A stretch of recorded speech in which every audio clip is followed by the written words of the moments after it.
Toyota Corolla Altis 1.8 auto spek E tahun 2011.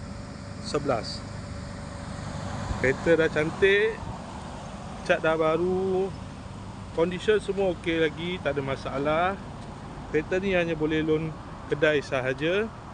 Kalau nak beli cash pun boleh. Kalau berminat boleh datang kedai, saya tengok kereta, boleh test drive. Kereta ni accident free, boleh jalan jauh, tak ada masalah. Jom kita tengok bahagian dalam.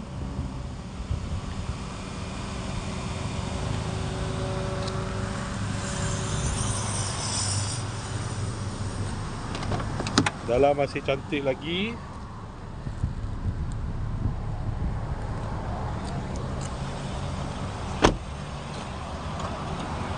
Aircon semua okey lagi, aircon sejuk.